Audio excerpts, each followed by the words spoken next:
501 number কোঠাটো এটা rumour এটা ক্ৰিয়েট কৰা হৈছিলে। ধৰ্মীয়ভাৱে তেওঁলোকে বিৰোধীয়ে এজেণ্ডা ক্ৰিয়েট কৰিছে, তেওঁলোকে পাব্লিছ কৰিছে ছ'চিয়েল মিডিয়াত আৰু তাক ব্লাষ্ট কৰি আছে। আৰু মুখ্যমন্ত্ৰী ডাঙৰীয়াও খুব সুন্দৰভাৱে জাতীয়তাবাদক লগত লৈ ৰাষ্ট্ৰীয়তাবাদক অগ্ৰাধিকাৰ দি আমাৰ অসমখনক ভাৰতৰ বুকুত আচলতে পৰিচয় দিবলৈ সক্ষম হৈছে। সিদিনাখন উপলব্ধি কৰিছোঁ যে হয়, জাতীয়তাবাদৰ লগত ৰাষ্ট্ৰীয়তাবাদ এই ভাৰতীয় জনতা পাৰ্টী চৰকাৰে খুব সুন্দৰভাৱে লৈ যাবলৈ সক্ষম হৈছে। সকলোৰে চকুতো চকুলো, সকলোৱে কান্দিছে যেতিয়া জুবিনদাৰ মৃত্যুৰ খবৰটো পাইছে।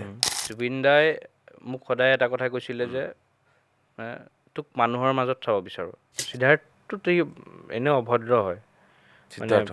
আগৰ পৰাই বিভিন্ন ধৰণে বিভিন্ন কামত যেতিয়া ফেন ক্লাবো চলি আছিল তেতিয়া বিভিন্ন ধৰণে কাৰোবাক বেয়া ব্যৱহাৰ কৰিব বিচাৰিম। নমস্কাৰ প্ৰিয় দৰ্শক, আজিৰ আমাৰ এই বিশেষ অনুষ্ঠানলৈ আপোনালোক আটাইকে স্বাগতম জনাইছোঁ।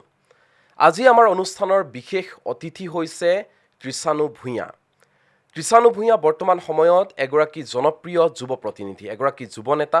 বৰ্তমান সময়ত বিজেপিৰ যুৱ মৰ্চাৰ বিশেষ দায়িত্বত আছে।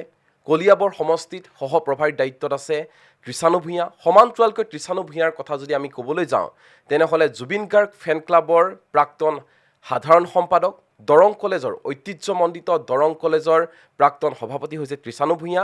আৰু তেজপুৰত বিশেষকৈ জুবিন গাৰ্গ ফেন ক্লাব যি আৰম্ভ কৰিছিল তাৰ মুখ্যত আছিল কৃষাণু ভূঞা।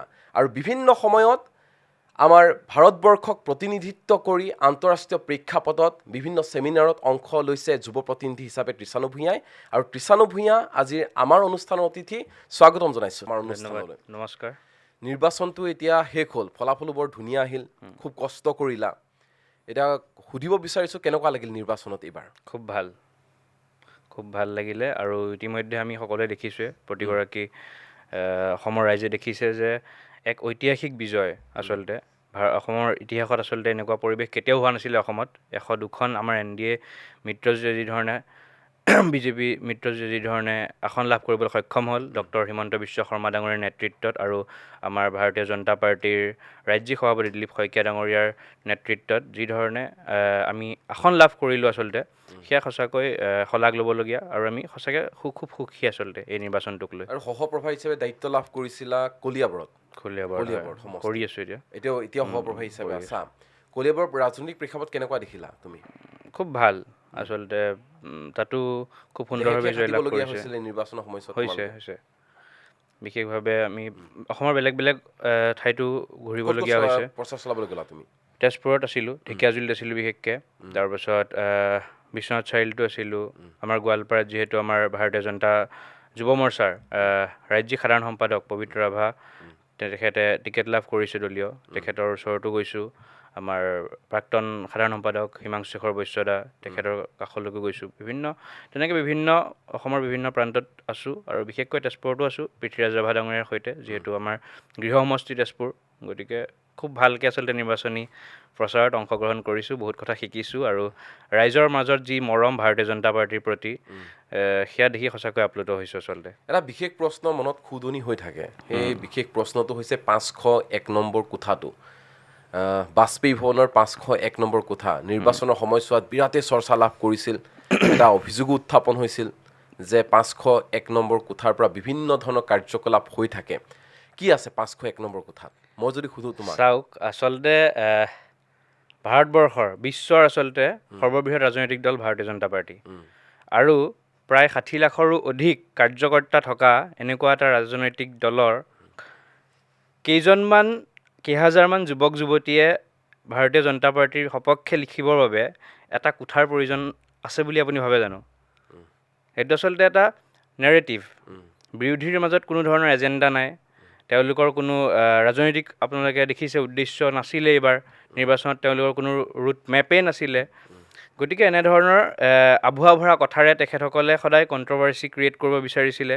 সদায় ভাৰতীয় জনতা পাৰ্টীক বিভিন্ন ধৰণে তেখেতসকল সামাজিক মাধ্যমত সমালোচনা কৰিব বিচাৰিছিলে। আৰু তেখেতসকল যেতিয়া সামাজিক মাধ্যমত আছিলে, তেখেতসকল সামাজিক মাধ্যমত কাৰোবাক মুখ্যমন্ত্ৰী পাতিছিলে, কাৰোবাক সাংস্কৃতিক বিভাগৰ মন্ত্ৰী পাতিছিলে, তেতিয়া আমাৰ ভাৰতীয় জনতা পাৰ্টীৰ কাৰ্যকৰ্তাসকল মাটিত আছিলে, জনতাৰ মাজত আছিলে, জনতাৰ লগত কাম কৰি আছিলে। আৰু সেইকাৰণে ফলাফলে কৈছে যে তেওঁলোক সামাজিক মাধ্যমত থাকি গ'ল, আৰু ভাৰতীয় জনতা পাৰ্টীয়ে এক সুদূৰ প্ৰসাৰী যাত্ৰাৰে অসমত বিজয় সাব্যস্ত কৰিবলৈ সক্ষম হ'ল। মানে এইকাৰণে এই প্ৰশ্নটো কৰিলোঁ, কাৰণ নিৰ্বাচন শেষ হ'ল, ফলাফলো আহিল, তাৰ পিছতো কিবা যদি ফেচবুক পোষ্ট আহি যায় কিবা বেলেগ ধৰণৰ, তেতিয়া কয় যে এয়া 501 নম্বৰ কোঠাৰ পৰা চলি আছে। সেইকাৰণে নাই প্ৰশ্নটো চাওক, সুধিছোঁ। গতিকে 501 নম্বৰ ৰুমৰ কথা যি ধৰণে কৈছে, মুখ্যমন্ত্ৰী ডাঙৰীয়া দিলীপ শইকীয়া ডাঙৰীয়া যেতিয়া বাষ্পীভৱনৰ তলত এবাৰ সাক্ষাৎকাৰ এটাত মানে আপোনালোক যেতিয়া ইণ্টাৰভিউ লৈ আছিলে, তেতিয়া তেখেতে কৈছিলে ব'লক আপোনালোক এতিয়াই ব'লক 501 নম্বৰ কোঠাটো চাই আহিব। গতিকে তেনে পৰিস্থিতিত তো 501 নম্বৰ কোঠাটো এটা ৰিউমাৰ এটা ক্ৰিয়েট কৰা হৈছিলে। তেনেকুৱা ধৰণৰ মই কৈছোঁ যে প্ৰত্যেকগৰাকী কাৰ্যকৰ্তা, আজি ময়ো কাৰ্যকৰ্তা আছোঁ, তেনেকৈ অসমৰ লাখ লাখ কাৰ্যকৰ্তা আছে, প্ৰত্যেকে বিভিন্ন অনুষ্ঠানত গ'লে বা বিভিন্ন ধৰণৰ আমাৰ উন্নয়নমুখী যাত্ৰাৰ আঁচনিৰ যিসমূহ কাৰুকাৰ্য আছে, যিখিনি ৰাইজৰ কাৰণে ৰাইজৰ স্বাৰ্থত কৰা কাম কাজ আছে, তেওঁলোকে প্ৰত্যেকে প'ষ্ট দিয়ে, প্ৰত্যেকে সামাজিক মাধ্যম ব্যৱহাৰ কৰে। তাত আৰু আমি এক্সট্ৰাকৈ কাৰোবাক বহুৱাই আমি সামাজিক মাধ্যমত লিখিবৰ কাৰণে, আমাৰ সপক্ষে লিখিবৰ কাৰণে, আমাৰ কিবা বেলেগ IT চেল হেৰি কৰিবৰ কাৰণে, প্ৰচাৰৰ বাবে তেনেকুৱা ধৰণৰ কোনো ধৰণৰ কথা বতৰা নাই। আচলতে মানে বিৰোধী আচলতে এয়া বিভ্ৰান্তি কৰিব বিচাৰিছিল। তেওঁলোকৰ এজেণ্ডাই সেইটো। তেওঁলোকে বিভিন্ন সময়ত বিভ্ৰান্তিৰ সৃষ্টি কৰিব বিচাৰি আছিলে সদায়। আৰু সেইটোৱে কথা যে পলিটিক্সত আচলতে মেথেমেটিক্সটো ইম্পৰ্টেণ্ট। তেওঁলোকে সামাজিক মাধ্যমত থাকে, তো তেওঁলোকে সেই মেথেমেটিক্সটোত তেওঁলোক ফেইল হৈছে। সেইকাৰণে তেওঁলোকে সামাজিক মাধ্যমত থাকি গ'ল আৰু মেথেমেটিক্সত আমি আগবাঢ়ি গ'লোঁ। মুখ্যমন্ত্ৰী হিমন্ত বিশ্ব শৰ্মাৰ প্ৰসংগলৈ আহিছোঁ। মুখ্যমন্ত্ৰী হিমন্ত বিশ্ব শৰ্মা যুৱ প্ৰজন্মৰ বেলেগ এটা আকৰ্ষণ হৈ পৰিছে, আৰু হিমন্ত বিশ্ব শৰ্মা মামা হিচাপে বিখ্যাত হৈ পৰিছে, সকলোৱে মৰম কৰে মামা হিচাপে।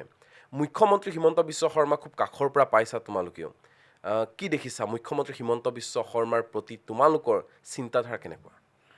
He is not just A politician, he is a phenomenon, চমৎকাৰ।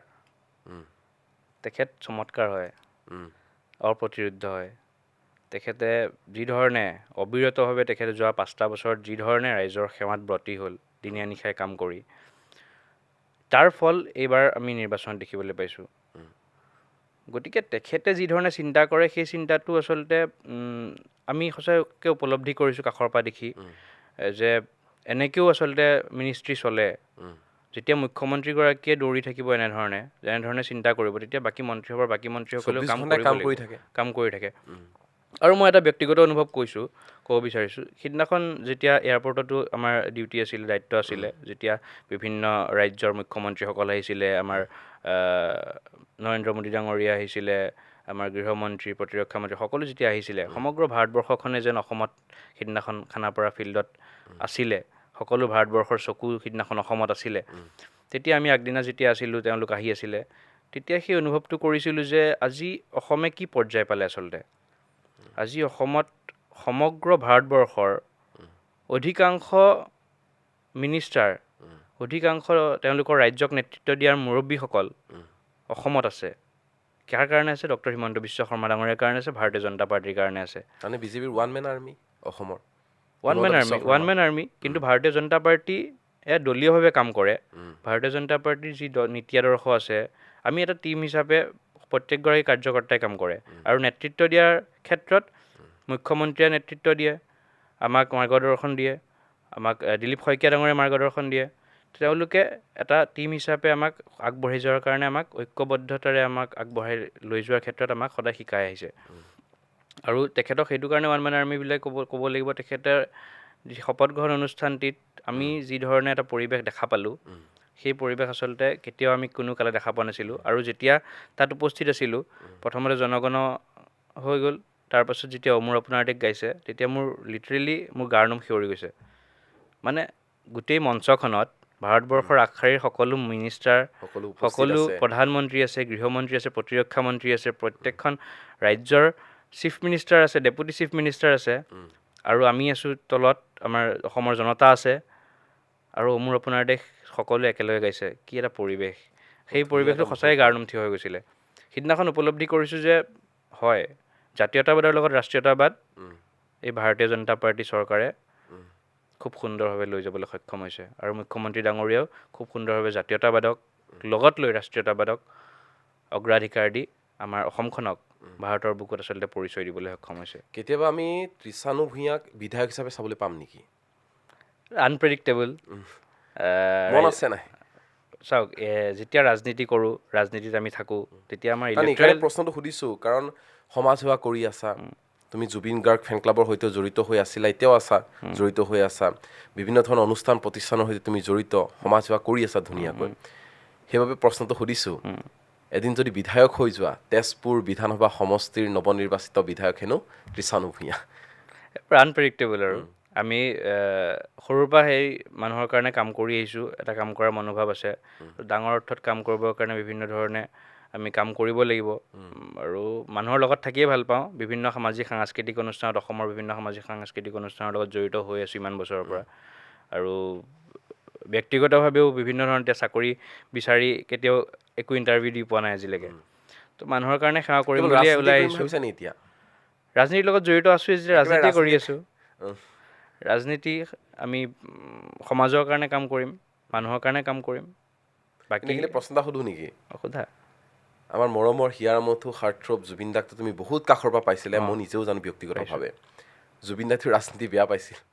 নাই, জুবিন দাই মোক সদায় এটা কথা কৈছিলে যে তোক মানুহৰ মাজত চাব বিচাৰোঁ, তই মানুহৰ কাৰণে কাম কৰিবি। মানে পলিটিক্সটো ভালকৈও হয়। আৰু মই যেতিয়া মানে ৰাজনীতিৰ প্ৰত্যক্ষ মই আকৌ যেতিয়া কলেজ ইলেকশ্যন জিকিছোঁ, প্ৰেছিডেণ্ট হৈছোঁ, সিদিনাখন জুবিন দা তেজপুৰত আছে, জুবিন দা আৰু গৰিমা বৌ আছে। আহি পেলাই জুবিন দাই গামোচা পিন্ধাইছে, আমাৰ গোটেই লগৰখিনিক লগ পাইছে। সেইটো এটা খুব মানে স্পেচিয়েল মমেণ্ট। আৰু মোৰ বিশেষ জীৱনৰ বিশেষ সময় বহুত আছে, য'ত জুবিন দা সদায় তেজপুৰত থাকে, নহ'লে মই জুবিন দাক লগ পাই যাওঁ। ডেষ্টিনি নে কি সেইটো মই বুজাব পৰা নাই। কিন্তু সেইটো বস্তু, আৰু তেওঁ সেই সৰুৰ পৰা মোক সেই কাম কৰা দেখি আহিছে, বা সেইকাৰণে তেওঁ মোক সেইটো ধৰণে আঁকোৱালি লৈছিলে বা দায়িত্বও দিছিলে। সদৌ অসম জুবিন গাৰ্গ ফেন ক্লাবৰ মই সাধাৰণ সম্পাদক হিচাপে কাম কৰিছিলোঁ তেতিয়া জুবিন দাৰ জৰিয়তে বিভিন্ন সামাজিক কামত জড়িত আছিলোঁ। ক'ভিডৰ সময়তো তেখেতে বহুত আৰ্তজনক সহায় কৰিছে আৰ্থিকভাৱেও। মই নিজে তেজপুৰত আমাৰ ঘটি গৰম বুলি পৰিতোষ মণ্ডল, তেখেতে চানা বিক্ৰী কৰে, তেখেতক মোক নিজে ফোন কৰি পেলাই কৈছে, তই গৈ পেলাই মই পঠাই দিম, তই ইমান পইচা এটা দি আহিবি। তেখেতক আমি সহায় কৰিছোঁ। তেনেকৈ বিভিন্ন বানপীড়িতকতো আমি বিভিন্ন ধৰণে সহায় কৰিয়ে আহিছোঁ, ব্যক্তিগতভাৱেও কৰিছোঁ। জুবিন দাইতো গোটেই অসমৰ সমগ্ৰ মানে গোটেইকেইখন জিলাতে তেওঁ কাম কৰে টীম লৈ। গতিকে সেই ধৰণে যি সামাজিক সত্তা, জুবিন দাৰ সামাজিক সত্তাটোক লৈ পেলাই মই সামাজিকভাৱে ওলাই আহিব প্ৰথম শিকিছিলোঁ, আৰু সেই ধৰণেই আগবাঢ়ি আহিছোঁ। আৰু যেতিয়া আমি বহল পৰিসৰত কৰিব লাগিব, তেতিয়াহ'লে আমি হয়তো ৰাজনীতিৰ লগত জড়িত থাকি কৰিব লাগিব, আৰু নহ'লে বহুত বেছি অধিক নিজৰ ব্যক্তিগতভাৱে থাকিলেও, অধিক ধন থাকিলেও আমি এটা সীমিত পৰ্যায়তহে আমি কৰিব পাৰিম মানুহক সহায়। তো যদি আমি অলপ ডাঙৰ অংশত আমি কৰিব বিচাৰোঁ, তেতিয়াহ'লে আমি ৰাজনীতিৰ লগত জড়িত থাকিবই লাগিব। নিশ্চয়কৈ। এইখিনিতে আৰু এটা প্ৰশ্ন মনলৈ আহিছে। এইবাৰ নিৰ্বাচনত দেখিবলৈ পোৱা গ'ল যুৱ প্ৰজন্মই ডাঙৰ ভূমিকা পালন কৰিছে। যুৱ প্ৰজন্ম বুলি ক'লে আৰু এটা কথা আহি পৰে, যুৱ মৰ্চা, বিজেপিৰ যুৱ মৰ্চা। যথেষ্ট শক্তিশালী বিজেপিৰ যুৱ মৰ্চা আজিৰ তাৰিখত। একতাটো আছে, একেলগে ঐক্যবদ্ধভাৱে কাম কৰি যায় যুৱ মৰ্চাই। যুৱ মৰ্চাক লৈ কি ক'ব বিচাৰিবা? যুৱ মৰ্চা হৈছে ভাৰতীয় জনতা পাৰ্টীৰ এক মূল চালিকা শক্তি, এক অংশ আচলতে। তো যুৱ মৰ্চাই আমাক প্ৰতিখন আমাৰ সভা সমিতিত আমাৰ জ্যেষ্ঠসকলে কয় যে যুৱ মৰ্চাই মূল চালিকা শক্তি। যুৱ মৰ্চাই সদায় নেতৃত্ব দিব লাগিব, কাৰণ আজিৰ যুৱ প্ৰজন্ম কালিৰ ভৱিষ্যত। গতিকে যুৱ মৰ্চাই সেই ধৰণেই কাম কৰিছে। সেইটো আমাৰ মাজত যিটো এনাৰ্জি আছে, আমি স্বামী বিবেকানন্দৰ দৰে তেওঁৰ আদৰ্শ আমি অনুসৰণ কৰোঁ। গতিকে সেই ধৰণে যুৱ মৰ্চাই সদায় ৰাইজৰ কাৰণে, ৰাষ্ট্ৰৰ কাৰণে, সমাজৰ কাৰণে বিভিন্ন ক্ষেত্ৰত সদায় কাম কৰি আহিছে, আৰু সদায় কৰি যাব বুলি আমাৰ দৃঢ় বিশ্বাস। আৰু আমি সেই ধৰণে যুৱ মৰ্চা হিচাপে আমি গৌৰৱ অনুভৱ কৰোঁ, আৰু যুৱ মৰ্চাৰ হৈ কাম কৰি আছোঁ। বৰ্তমানৰ যিগৰাকী ৰাজ্যিক সভাপতি দিলীপ শইকীয়া, হয়, দিলীপ শইকীয়াৰ এক বৃহৎ সফলতা বুলি ক'ব লাগিব এইবাৰৰ বিধানসভা নিৰ্বাচন। দিলীপ শইকীয়া ডাঙৰীয়াকো খুব কাষৰ পৰা পাইছা। দিলীপ শইকীয়া সন্দৰ্ভত কি ক'ব বিচাৰিবা? তেখেত আচলতে খুব ঘৰুৱা ব্যক্তি। তেখেতে আমাক খুব মৰম কৰে, আৰু প্ৰতিগৰাকী যুৱ মৰ্চাৰ কাৰ্যকৰ্তা হিচাপে মই ক'ব বিচাৰিছোঁ, যুৱ মৰ্চাৰ কাৰ্যকৰ্তা হিচাপে আমাৰ লগত এটা তেওঁ ফেমিলিৰ নিচিনাকৈ থাকে, যাতে তেওঁক আমি কথা ক'বলৈ কুণ্ঠাবোধ নকৰোঁ, তেওঁ মিলি থাকে। সেইদিনাখন আমি এয়াৰপৰ্টত নীতিন নবীনজীক পাইছিলোঁ। তেখেতে নিজে মাতি নি পেলাই তেখেতে চিনাকি কৰাই দিছে, যুৱ মৰ্চাৰ এক্টিভ কাৰ্যকৰ্তা, এনেকৈ কাম কৰি আছে ভালকৈ, দিলীপ শইকীয়া ডাঙৰীয়া তেখেতে কৰাই দিছে। গতিকে বি এল সন্তোষজীক তেখেতে চিনাকি কৰাই দিছে।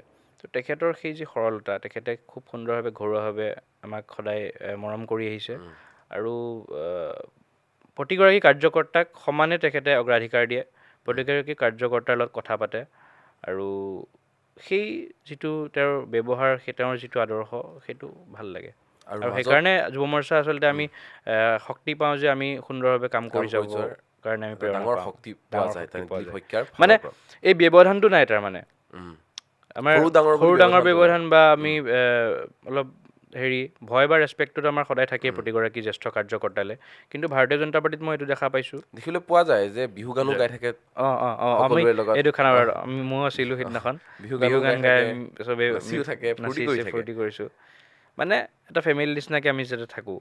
মানে বিজেপিৰ যিমানখিনি ভাতৃ সংগঠন আছে সকলোৱে এটা পৰিয়াল হৈ কাম কৰি আগবাঢ়ি গৈছে। UCC আহি আছে, হিমন্ত বিশ্ব শৰ্মা চৰকাৰৰ প্ৰথমখন কেবিনেট শেষ হ'ল, প্ৰথমখন কেবিনেটৰ প্ৰথমটো সিদ্ধান্ত UCC বলবৎ কৰা হ'ব, মাজত মাত্ৰ কেইটামান বিধানসভা অধিৱেশন আৰম্ভ হ'ব। UCC সন্দৰ্ভত কি ক'ব বিচাৰিবা? খুব ভাল পদক্ষেপ আচলতে মোৰ দৃষ্টিত। সকলোকে UCC মুছলমান সমাজক ক্ষতি কৰিব বুলি কোৱা হৈছে মুছলমান সমাজৰ ফালৰ পৰা, যে UCC মুছলমান সমাজক ক্ষতি কৰিব, জোৰ জবৰদস্তি UCC বলবৎ কৰি দিব বিচৰা হৈছে মুছলমানৰ ওপৰত, ডাঙৰ অভিযোগ আছে। মোৰ দৃষ্টিতটো নকৰে, আৰু হয়তো প্ৰতিগৰাকী আই মাতৃ, প্ৰতিগৰাকী যুৱতীৰ দৃষ্টিতে এইটো আচলতে যি ভুল ধাৰণা দিব বিচাৰিছে বিৰোধীয়ে বা বিভ্ৰান্তিকৰ আকৌ তেওঁলোকে বিতৰ্ক সৃষ্টি কৰিব বিচাৰিছে, সেয়া কিন্তু আচলতে কোনোগৰাকী আই মাতৃ, কোনোগৰাকী যুৱতীয়ে সেয়া গ্ৰহণ নকৰে। আচলতে তেওঁলোকে খুব ভাল পাব, কাৰণ ধৰ্মৰ ভিত্তিত এই আইন বলবৎ হোৱা নাই, এই আইন সমতাৰ ভিত্তিত হৈছে। প্ৰতিগৰাকী নাৰীয়ে সমান সন্মান লাভ কৰিব, বাল্য বিবাহ, বহু বিবাহ, এইসমূহৰ ওপৰতে এই আইনখন লোৱা হৈছে। গতিকে আল্টিমেটলি কি হৈছে, আল্টিমেটলি আমি নাৰী শক্তিক আমি সন্মান কৰিছোঁ, কোনো মানে নাৰীয়ে সেই কথা গ্ৰহণ নকৰে যি ধৰণে বিৰোধীয়ে ক'ব বিচাৰিছে, তেওঁলোকে বিভ্ৰান্তি সৃষ্টি কৰিব বিচাৰিছে যে ধৰ্মীয় মেৰুকৰণ কৰা হৈছে নেকি, তেওঁলোকেহে কৰিব বিচাৰে ধৰ্মীয় মেৰুকৰণ। ইয়াত কিন্তু আমি গ্ৰহণ কৰিব লাগে আচলতে যিসমূহ আইন UCCত আছে, যিসমূহ বলবৎ হ'বলৈ গৈ আছে, সেইখিনি আচলতে আমি গ্ৰহণ কৰিব লাগে। বহুবিবাহৰ ক্ষেত্ৰত আৰু এটা কথা মনত পৰি গ'ল এই মুহূৰ্তত, যে বহুকেইগৰাকী সংখ্যালঘু নেতাই মন্তব্য কৰিছে বহুবিবাহ সন্দৰ্ভত, যে ইছলামত বহুবিবাহ পাৰি, ৩-৪ গৰাকী বিয়া পাতিব পাৰি। তুমি এইটো সমৰ্থন কৰা নে? চাওক, মোৰ দৃষ্টিত ইমান পবিত্ৰ কোৰাণত চাগে ক'ত মই পঢ়া নাই, কিন্তু মই নাভাবোঁ যে নাৰী শক্তিক ইমান বেছি মানে বিভিন্ন ধৰণে অত্যাচাৰ বা বিভিন্ন ধৰণে বাল্য বিবাহ বা বহু বিবাহৰ জৰিয়তে কিবা কৰাৰ কথা উল্লেখ আছে। আৰু নাৰী এগৰাকীয়ে যেতিয়া বাল্য বিবাহ হয় বা নাৰী এগৰাকীয়ে বহু বিবাহ হোৱাৰ লগে লগে তেওঁলোকৰ যি মানসিক স্থিতি, সেই স্থিতিও সলনি হৈ যায়। আৰু সেই কথা বিভিন্ন আমি বুদ্ধিজীৱী মহলত হওক, আমি শিক্ষিত মহিলা হওক বা যিসকল শিক্ষিত সমাজ আছে, তেওঁলোকে সদায় সমালোচনা কৰি আহিছে। গতিকে শিক্ষিত সমাজখনৰ কাৰণে আৰু সামাজিক ব্যৱস্থাটোৰ কাৰণে, এখন সুস্থ সমাজ গঠনৰ কাৰণে এই আইনখনে কোনো ধৰণৰ অসুবিধাৰ সৃষ্টি কৰিব নালাগে। এয়া আচলতে বিতৰ্ক কৰাৰ কাৰণে সৃষ্টি কৰা কিছু মানুহৰ এয়া নিজৰ ব্যক্তিগত বা সামাজিক তেওঁলোকৰ নেতৃত্ব দেখাবৰ বাবে তেওঁলোকে কৰিব পাৰে, কিন্তু মোৰ দৃষ্টিত ইয়াত কোনো ভুল নাই। এয়া আচলতে খুব সুন্দৰ আইন, সুন্দৰ নীতি। এই নীতিয়ে নাৰী সমাজ, যুৱতী সমাজক এক প্ৰাধান্য প্ৰদান কৰিছে, সুৰক্ষা প্ৰদান কৰিছে, আৰু ভৱিষ্যত প্ৰজন্মক সুৰক্ষিত কৰাৰ স্বাৰ্থত এই আইনখনে কাম কৰিব। এয়া যদি কোনো ব্যক্তিয়ে আজি বুজি পোৱা নাই, তেওঁলোকে হয়তো আৰু 5 বছৰৰ পিছত বা 4 বছৰৰ পিছত তেওঁলোকে নিজে উপলব্ধি কৰিব, ভৱিষ্যতে তেওঁলোকে এদিন হ'লেও উপলব্ধি কৰিব। লিভ ইন ৰিলেশ্যনশ্বিপৰ কথা আমি পাতিব বিচাৰিছোঁ এই মুহূৰ্তত। দেখা যায় চহৰে নগৰে লিভ ইন ৰিলেশ্যনত বহুত থাকে যুৱক যুৱতী। এই ক্ষেত্ৰত কি ক'ব বিচাৰিবা, যিহেতু লিভ ইন ৰিলেশ্যনশ্বিপ সম্পূৰ্ণৰূপে বেণ্ড হৈ যাব যদি UCC বলবৎ হৈ যায়, লিভ ইন ৰিলেশ্যনশ্বিপক লৈ কি ক'ব বিচাৰিবা? বহুতে কৈছে যে চৰকাৰে বেলেগৰ ঘৰত সোমাই ভুল কৰিছে। চাওক, লিভিং ৰিলেশ্যনশ্বিপ এই কালচাৰটো, এই সংস্কৃতিটো তুমি সমৰ্থন কৰা? মই নকৰোঁ, আমাৰ সংস্কৃতি নহয়। গতিকে আমাৰ সংস্কৃতিক ৰক্ষা কৰাৰ কাৰণে এই আইনে সহায় কৰিব। আৰু বহু ক্ষেত্ৰত হয়তো লিভিং ৰিলেশ্যনশ্বিপে বিবাহ বিচ্ছেদ বা এনেধৰণৰ কাৰ্যসূচীত, এনেধৰণৰ কাৰ্যত প্ৰভাৱ পেলাইছে। বিবাহ নামৰ যিটো ইনষ্টিটিউশ্যন, ইমান ধুনীয়া এটা শব্দ, সেই বিবাহ শব্দটোত এই লিভিং ৰিলেশ্যনশ্বিপে ক'ৰবাত নহয় ক'ৰবাত পৰৱৰ্তী সময়ত বিভিন্ন ধৰণৰ প্ৰভাৱ পেলাই আহিছে। কিন্তু বহুতে ক'ব বিচাৰে যে লিভিং ৰিলেশ্যনশ্বিপত থাকিলে ইজনে আনজনক বুজিব পাৰি মুকলিকৈ।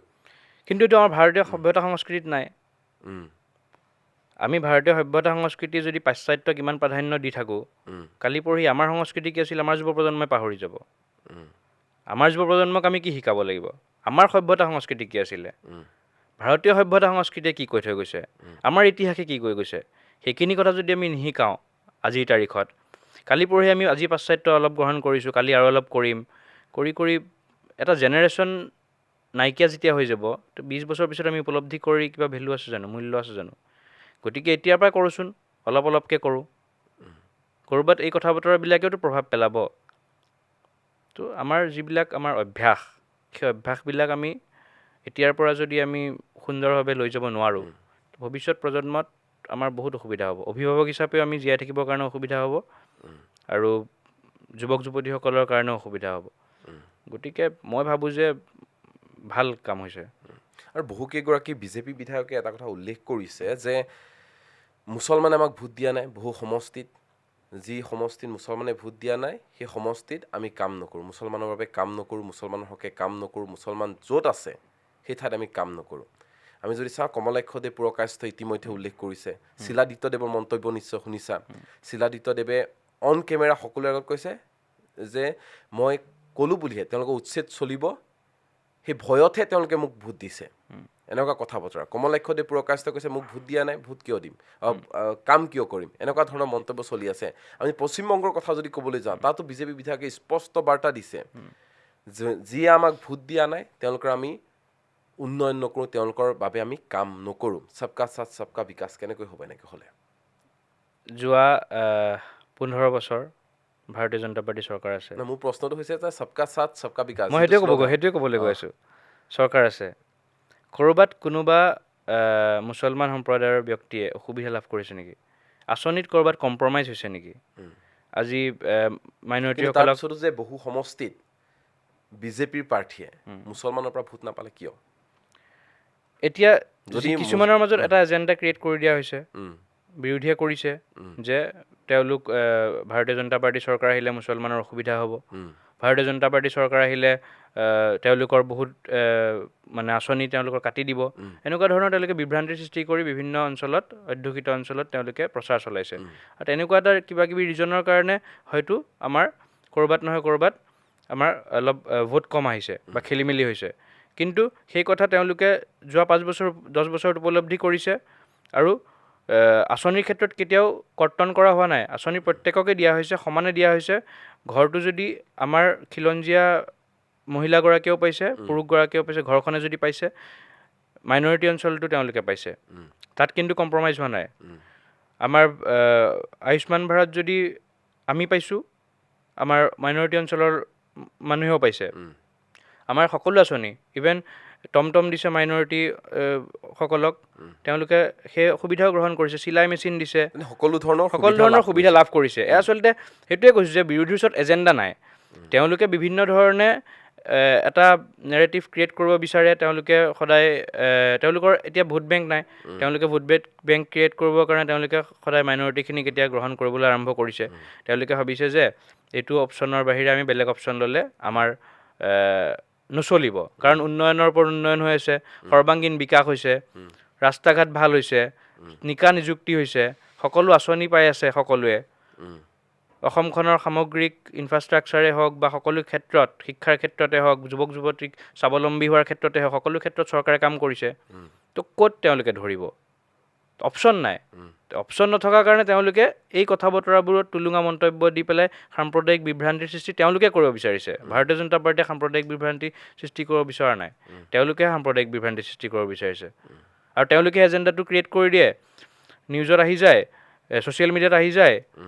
আহি যোৱাৰ পিছত আমাৰ কোনো MLA, বিধায়ক, মিনিষ্টাৰ তেওঁলোকে মন্তব্য দিবলগীয়া, কাৰ্যকৰ্তাই মন্তব্য দিবলৈ বাধ্য হৈ যায়। বাধ্য কোনে কৰাইছে? তেওঁলোকে কৰাইছে। কাম হ'ব নাই মুছলমান অঞ্চলসমূহত?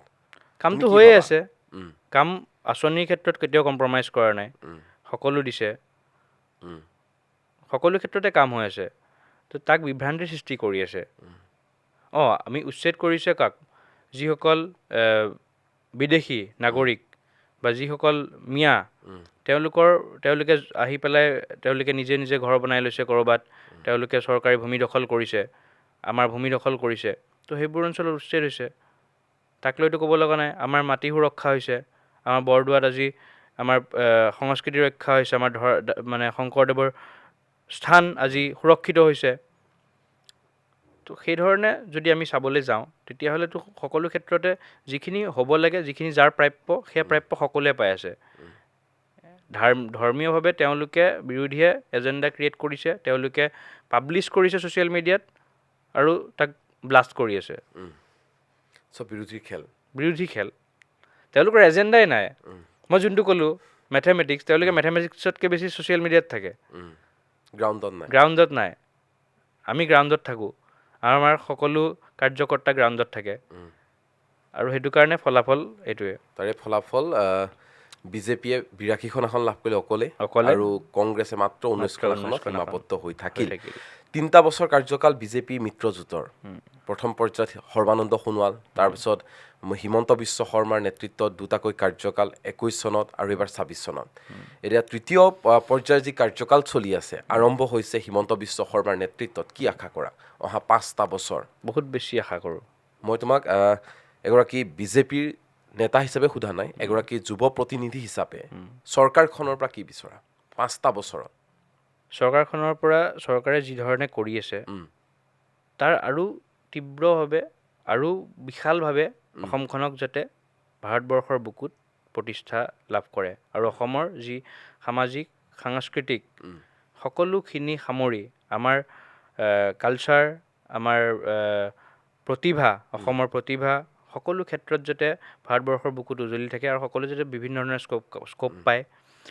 গাঁৱৰ ল'ৰা এজনে যদি ভাল খেলে, তেওঁ আজি বিশ্ব দৰবাৰত যাতে খেলিব, ভাৰতবৰ্ষৰ বুকুত যাতে তেখেতে প্ৰতিষ্ঠা লাভ কৰিবলৈ সুবিধাখিনি পায়, সেইধৰণে কাম হৈ আছে।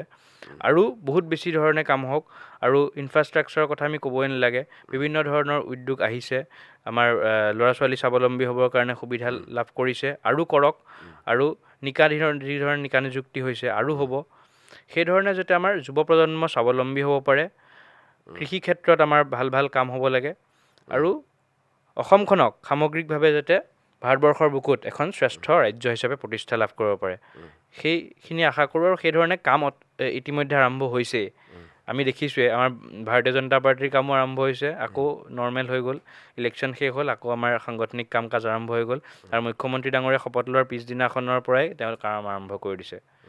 গতিকে আমাৰ দৃঢ় বিশ্বাস আছে, এক্সট্ৰাকৈ বা বিশেষকৈ কোৱাৰ প্ৰয়োজনীয়তা আছে বুলি মই অনুভৱ নকৰোঁ। কাৰণ ডক্টৰ হিমন্ত বিশ্ব শৰ্মা ডাঙৰীয়া তেখেত অপ্ৰতিৰোধ, তেখেতে যিধৰণে চিন্তা কৰে, তেখেতে যিধৰণে ভাবে, যিটো তেখেতৰ কল্পনা আছিলে, সেই কল্পনাক তেখেতে আগবঢ়াই লৈ গৈছে।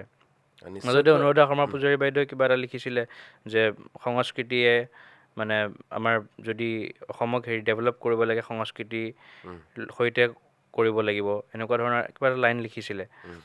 তো ডক্টৰ হিমন্ত বিশ্ব শৰ্মা ডাঙৰীয়াই সেইটো কামেই কৰিছে, সংস্কৃতিক লগত লৈ, আমাৰ কালচাৰক লগত লৈ পেলাই তেখেতে বিশ্ব দৰবাৰত বা ভাৰতবৰ্ষৰ বুকুত অসমক প্ৰতিষ্ঠা কৰাৰ কাৰণে সদায় চেষ্টা কৰিছে। আমি ঝুমুৰে চাওঁ, আমি বাগৰুম্বাক চাওঁ, বিহুক চাওঁ, তেখেতে বিশ্ব দৰবাৰত প্ৰতিষ্ঠা কৰাৰ কাৰণে চেষ্টা কৰিছিলে, আৰু সফলো হৈছে। সেইধৰণে আমি বটদ্ৰৱা, বৰদোৱা, আমাৰ শ্বহীদ স্মাৰক হওক, অসমৰ আমি যিখিনি বিচাৰোঁ, আমাৰ প্ৰতিগৰাকী অসমীয়াৰ জাতীয়তাবাদ আছে, আমাৰ প্ৰতিগৰাকী অসমীয়াৰ স্বাভিমান আছে, আমি স্বাভিমানী অসমীয়া। তো আমাৰ স্বাভিমানক প্ৰতিষ্ঠা কিন্তু এখন চৰকাৰে কৰিছে, সেইটো মই ব্যক্তিগতভাৱে উপলব্ধি কৰোঁ। আপোনালোকে ভাবেন নাই মই নাজানো, কিন্তু সেই স্বাভিমানটোক কিন্তু সাংস্কৃতিকভাৱে, সামাজিকভাৱে, ক্ৰীড়াৰ ক্ষেত্ৰতে হওক, সকলো ক্ষেত্ৰত কিন্তু অসমক উন্নয়নৰ মাজেদি আমাক আগবঢ়াই লৈ গৈছে কিন্তু। আৰু কথাবোৰত তোমাৰ এতিয়া যথেষ্ট পৰিপক্কতা ফুটি উঠিছে এজন ৰাজনীতিবিদৰ। আমি ৰাজনীতিৰ প্ৰসংগ অলপ বেলেগ ফালে যাওঁ। দৰ্শক, জুবিন গাৰ্গ ফেন ক্লাব, জুবিন গাৰ্গৰ এটা বিশেষ অংগ বুলি ক'লেও ভুল নহ'ব, জুবিন গাৰ্গ ফেন ক্লাব। যদিও বা জুবিন দা আমাৰ মাজত নাই, আমাৰ মৰমৰ হিয়াৰামঠু জুবিন দাৰ বিহীন প্ৰায় 7-8 মাহ সম্পূৰ্ণ হৈ গ'ল, আমিও ন্যায় বিচাৰি আছোঁ জুবিন গাৰ্গৰ। জুবিন গাৰ্গক অতি ঘনিষ্ঠভাৱে মৰমৰ শিল্পী জুবিন গাৰ্গক অতি ঘনিষ্ঠভাৱে পাইছিল তৃষানুৱে মনত পৰেনে কেতিয়াবা সেই সময়বোৰ বহুত জুবিনদাৰ লগত পাৰ কৰা মইতো বহুত দিনলৈকে ওলোৱাই নাছিলোঁ যেতিয়া জুবিনদাৰ মৃত্যু খবৰটো পালা তেতিয়া কেনেকুৱা এটা ৰিয়েকশ্যন হৈছিল তোমাৰ মই বহুত সময় মই বিশ্বাস কৰা নাছিলোঁ প্ৰথম মোক নন ষ্টপ ফোন আহি আছিলে ফোন এনেকুৱা হৈছে নেকি তাৰপাছত বহু সময় বিশ্বাস কৰা নাই মই মানে ভ্ৰম হৈ গ'লোঁ মই গাড়ীত বহি আছিলোঁ গাড়ীত থকা অৱস্থাতে খবৰটো পাইছিলা গাড়ীত মই ঘৰলৈ আহিব লৈছোঁ আৰু লগৰ এজনৰ ঘৰৰ সন্মুখৰ পৰা মই জাষ্ট গাড়ীত বহিছোঁ তেতিয়া ফোন এটা আহিছে এনেকুৱা হৈছে নেকি মই ভাবিছোঁ আগতে যেনেকৈ গা বেয়া হয় তেনেকুৱা কিবা এটা হৈছে চাগে ঠিক হৈ যাব মই ভবা নাই এনেকুৱা এটা ঘটনা হৈছে বা হ'ব মোৰ মনতে অহা নাই মই ভাবিছোঁ ঠিক হৈ যাব আকৌ ফোন আহিছে ঐ কথাটো সঁচা নেকি এনেকুৱা ধৰণৰ ফোন আহিছে তাৰপিছত মই বিশ্বাস কৰা নাই তাৰপিছত জয়ন্ত দাক ফোন কৰিলোঁ জয়ন্ত দাই মোক ক'লে তই গুৱাহাটী গুচি আহ বুলি কৈছে মই ভাবিলোঁ গুৱাহাটী কিয় মাতিছে মই ছিংগাপুৰ যাব নেকি তাৰপিছত ভাবিলোঁ ছিংগাপুৰটো নাযায় ছিংগাপুৰত যোৱা কথা গম পাইছিলা তুমি ছিংগাপুৰ যাব বুলি গম পাওঁ অনুষ্ঠান আছিলে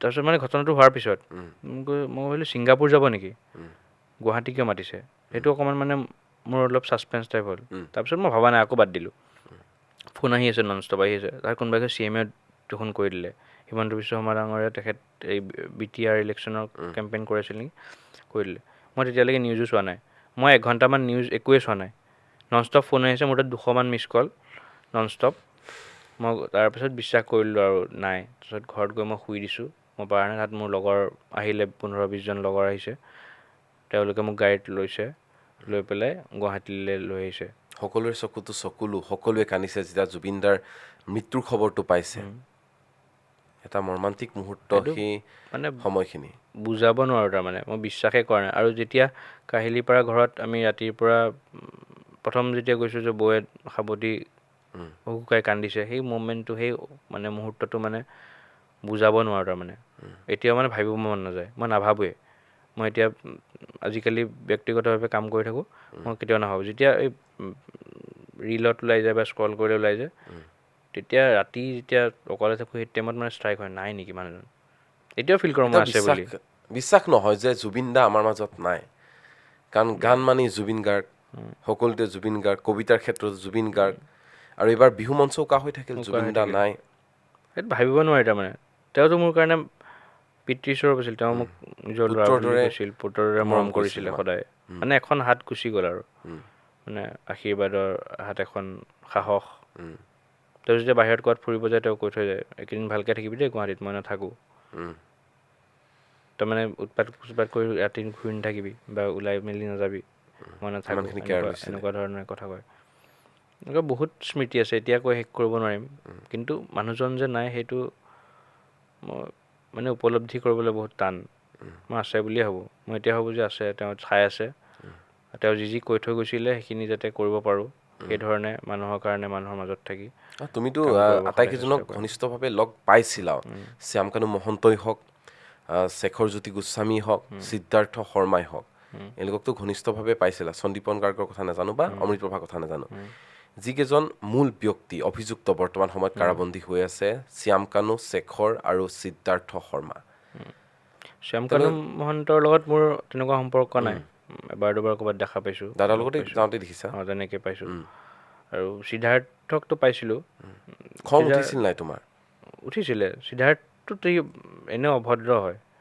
মানে আগৰ পৰাই বিভিন্ন ধৰণে বিভিন্ন কামত যেতিয়া ফেন ক্লাবো চলি আছিল তেতিয়া বিভিন্ন ধৰণে কাৰোবাক বেয়া ব্যৱহাৰ কৰে জানিব বিচাৰিম দৰ্শকে জানিব বিচাৰিব তেওঁতো সকলোকে বেয়া ব্যৱহাৰ কৰে এবাৰ মোৰ লগত এটা ঘটনা হৈছিলে ঢেকীয়াজুলিত এখন ফুটবল খেল আছিল যেতিয়া কলাগুৰু আৰ্টিষ্ট ফাউণ্ডেশ্যনে আৰ্টিষ্ট 11 ফুটবল খেলে ন এখন ফুটবল খেলত তাত মোকো অতিথি হিচাপে মাতিছিলে আজিৰ পৰা 4-5 বছৰ আগত হ'ব চাগে 4 বছৰমান হৈ গ'ল চাগে তাৰপাছত গোটেই টীমটো গৈছিলে জুবিন দাহঁতো গৈছিলে তাৰপাছত মই মানে আমাক সবকে সম্বৰ্ধনা জনালে অশোক সিংহাল ডাঙৰীয়া তেখেতো আছিলে তেখেতো তাত মুখ্য অতিথি আছিলে তেখেতৰ যিহেতু সমষ্টি হয় তাৰপাছত সবকে সম্বৰ্ধনা জনালে জনোৱাৰ পিছত চব বহি আছে মই মানে উঠি আহি পেলাই আগফালে ৰখি আছিলোঁ আৰু ছাইডত সিদ্ধাৰ্থ আহিলে, আহি পেলাই অলপ ছাইড দি দিয়াচোন এনেকৈ ক'লে মানে।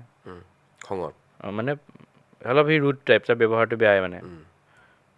মই তাতে গেষ্ট হয়, সি মোক ফটককৈ এনেকৈ কৈ দিছে তাতে, মানুহ চানুহ আছে। মই কৈছোঁ মানুহ আছে, এনেকৈ ক'লে যে কি হ'ল, সি এনেকুৱা টাইপ কথা ক'লে মানে দমত মানে। তাত তৰ্কাতৰ্কি হৈ গ'ল।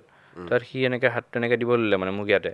তাৰপিছত মোৰ খং উঠি গ'ল, মই এনেকৈ ফেপেৰি পাতি আহিলোঁ আৰু মুখামুখি হৈ গ'ল মানে। জুবিন দা বহি চাই আছিলে এনেকৈ মানে, পটককৈ দেখি আছে মানে। তাৰপিছত জয়ন্ত দা গ'ল, গৈ পেলাই দুটাক আঁতৰাই দিলে। আঁতৰাই দি কি হ'ল তহঁতৰ, দুটাকে গালি দিছে, গালি দি আঁতৰাই দিলে। গ'ল কথা গ'ল আৰু। তাৰপিছত তাৰপৰা সিদ্ধাৰ্থৰ ওপৰত মাথা গৰম হৈ আছে আৰু চবৰে, আমাৰ লগৰবিলাকৰ চবৰে মাথা গৰম হৈ আছে। তাৰপাছত দুদিন পিছত ষ্টুডিঅ'ৰ পৰা মোক কোনোবাই ফোন কৰিছে, ঐ সিদ্ধাৰ্থৰ লগত তোৰ কিবা লাগিছিলে নেকি? তাৰপিছত মই ক'লোঁ কিয়, এনেকৈ হৈছিলে। কৈ দাদাই তাক আধা ঘণ্টা নে 1 ঘণ্টামান ৰুমত ভৰাই পূৰা ক্লাছ দিছে বোলে। তাক বোলে কৈছে যি হৈ যাওক হৈ নাযাওক, কৃষাণুক কেতিয়াও লাইফত কোনোদিনে একোৱে নকবি। সি মানে চকুতকু চলচলীয়া হৈ ওলাই আহিছে বোলে।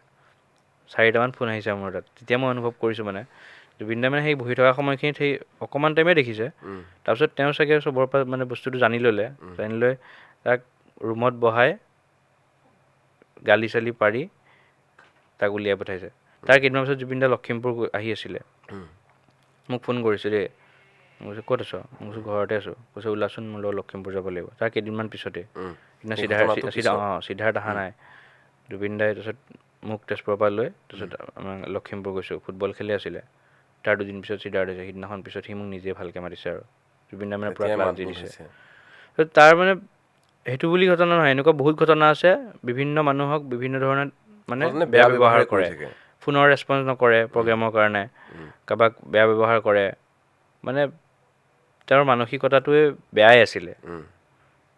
সেইটো শেখৰজ্যোতি গোস্বামী পাইছা? শেখৰ দাকো পাইছোঁ, শেখৰ দাকো বহুতবাৰ পাইছোঁ। তেখেতৰ লগত কিন্তু বেয়া ইনচিডেণ্ট একো, মোৰ লগত একো তেনেকুৱা বেয়া ইনচিডেণ্ট নাই। কিন্তু সেই ঘটনাবিলাক যেতিয়া তাত হৈ গ'ল, তেওঁলোকে খুলি বস্তুখিনি কৈ দিব লাগিছিলে। মানে কি হৈছে এটলিষ্ট সেই দিনটোত সেইটো জানিবৰ কাৰণে প্ৰত্যেকজন অসমবাসী উৎসুকতা ৰখি আছে ন, আমিও ৰখি আছোঁ। সেই দিনটোত কি হৈছিলে এটলিষ্ট তেওঁলোক লগত থকা ইমান বছৰৰ পৰা জুবিন গাৰ্গৰ কাৰণে, তেখেতৰ কাৰণেই তেওঁলোকে নিজৰ পৰিচয় লাভ কৰিছে। তেওঁলোক সেইকেইজন ঘৰুৱা মানুহে কি কাৰণে কথাখিনি ভালকৈ ক'ব পৰা নাই, নক'লে, বহুত এটা ৰহস্য আচলতে। আৰু সেইদিনা কি হৈছিল সেই কথাটো প্ৰপাৰলি আমি জীৱনত গম নাপাওঁ। আৰু কোনোবাই ক'ব তুমি যদি কোৱা এইটো হৈছিল নেকি, মই ক'ম এইটো হৈছিল নেকি, এটা কনফিউজন থাকি গ'ল ন, এটা মিষ্ট্ৰী। তো সেই বস্তুটোৱে জীৱনত প্ৰতিটো মুহূৰ্তত আমাক খুন্দিয়াই থাকিব আচলতে। কথাটো হৈছে জুবিনদাৰ নাইকিয়া হোৱা, আমাৰ মাজৰ পৰা নাইকিয়া হোৱাৰ 7টা মাহ সম্পূৰ্ণ হ'ল, আমি কৈছোঁৱেই। কথাটো হৈছে এতিয়া আদালতলৈ, ফাৰ্ষ্ট ট্ৰেক আদালতলৈ গৈ ভাগৰি পৰিছে গৰিমা শইকীয়া বৌ, পাৰ্থ গোস্বামী বন্ধু, ঘনিষ্ঠ বন্ধু জুবিনদাৰ, জয়ন্ত কাকতিক আমি দেখি থাকোঁ। সকলোৱে কেৱল মাত্ৰ আদালতলৈ অহা যোৱা কৰি থাকিবলগীয়া হৈছে। ন্যায় পাবগৈনে জুবিন দাই? আৰু দেখিবলৈ পোৱা গৈছে নিৰ্বাচন শেষ হ'ল, ফলাফল ওলাল, তাৰপিছত ইজনৰ পাছত আনজন অভিযুক্ত, সেয়া শ্যামকানু মহন্তই হওক, সেয়া সিদ্ধাৰ্থ শৰ্মাই হওক, আৰু সৌদিনা শেখৰজ্যোতি গোস্বামীয়ে জামিন বিচাৰি আবেদন কৰিছে। ন্যায় পাবনে? ন্যায়ালয়ৰ ওপৰত মুকলি আকাশলৈ ওলাই আহিব, তুমি কি ভাবা? ন্যায়ালয়ৰ ওপৰত বিশ্বাস আছে। আৰু যিহেতু কেছটো বহুত এখন ডাঙৰ চাৰ্জশ্বিট, এখন ষ্ট্ৰংকৈ চাৰ্জশ্বিট এখন দাখিল কৰিছে, আৰু ফাৰ্ষ্ট ট্ৰেক আদালতো চলি আছে। গতিকে এতিয়া আমাৰ এটাই মানে আশা যে ন্যায়ালয়ৰ ওপৰত, ন্যায়ালয়ে এটা উচিত যাতে আমাক ফলাফল দিয়ে, আমাক যাতে সেই সময়খিনিত কি হৈছিলে কি নাই সেইখিনি যাতে আমি অসমৰ প্ৰতিগৰাকী জনগণে যে জানিব পাৰে, সেই ফলাফলটো পাওক। আৰু দোষী যিধৰণে কাৰাবন্দী হৈ আছে সেইধৰণে থাকক, আৰু তেওঁলোকে কঠোৰতকৈ কঠোৰতম শাস্তি লাভ কৰক, সেইটোৱে আশা কৰিছোঁ আৰু সেইটোৱে ভগৱানৰ ওচৰত প্ৰাৰ্থনা কৰিছোঁ। মই যদি তোমাক প্ৰশ্ন কৰোঁ এতিয়া যে জুবিন গাৰ্গৰ হত্যাটোক তুমি কেনেদৰে জীয়াই ৰাখিব বিচাৰিবা? মই মানুহৰ মাজত জীয়াই ৰাখিব বিচাৰিম, মানুহৰ কাৰণে কাম কৰি যিধৰণে তেওঁ কাম কৰিছিলে। আৰু জুবিন গাৰ্গ তেখেতক চায়ে প্ৰথম সামাজিক কাম আৰম্ভ কৰিছিলোঁ, সামাজিকভাৱে অৰ্গেনাইজেশ্যন আৰম্ভ কৰিছিলোঁ, আৰু সেইধৰণেই কাম কৰি আহি আজি সমাজৰ কাৰণে ইমান বছৰ, এটা দীঘলীয়া 10 বছৰ স্কুলীয়া দিনৰ পৰা ক্লাছ 9ৰ পৰা এতিয়ালৈকে কাম কৰি আছোঁ। গতিকে মানুহৰ কাৰণে, মানুহৰ লগত থাকি, মানুহৰ মাজত সঁচা অন্তৰেৰে আচলতে মানুহৰ কাৰণে কাম কৰিব বিচাৰোঁ। সেইটো সপোনলৈ গৈছোঁ। জুবিন দা আশা কৰিছোঁ আশীৰ্বাদ কৰিব, আৰু নিশ্চয় তেখেতৰ যিখিনি সপোন আছিল তেখেতে বহু কথা কৈ গৈছে মোক ব্যক্তিগতভাৱে। সেইবোৰ কথা এতিয়া ক'লে মানুহে বেছি কোৱা বুলি ভাবিব বা হেৰি কৰে, সেইকাৰণে মই ক'ব বিচৰা নাই। যেতিয়া কিবা কৰিব পাৰিম মানুহৰ কাৰণে সঁচা অৰ্থত, তেতিয়া সেই কথাবিলাক কেতিয়াবা ক'ম। আৰু সেইধৰণে জুবিন দাই যিধৰণে অসমখন বিচাৰিছিলে, যিধৰণে মানুহৰ কাৰণে কাম কৰিব বিচাৰিছিলে, যুৱ প্ৰজন্মক যিধৰণে আগবঢ়াই লৈ যাব বিচাৰিছিলে, সেইধৰণে নিজৰ সামৰ্থ্য অনুযায়ী যিখিনি পাৰোঁ সেইখিনি সদায় কৰিব চেষ্টা কৰিম। আৰু জুবিন দাৰ সদায় তেখেতক সেৱা কৰি তেখেতৰ আশীৰ্বাদ লৈ জুবিন চলিম। ক্ষেত্ৰৰ কাষেৰে পাৰ হৈ গ'লে কেনেকুৱা অনুভৱটো হয়? বহুদিন অনুভৱ মই কেনেকুৱা হয়? গুৱাহাটীলৈ সেইফালেদি নোযোৱাই হৈছিলোঁ। মই নাৰেংগী ভিতৰৰ ৰাস্তাত দি মই তেজপুৰ গ'লে সেইফালেদি যাওঁ।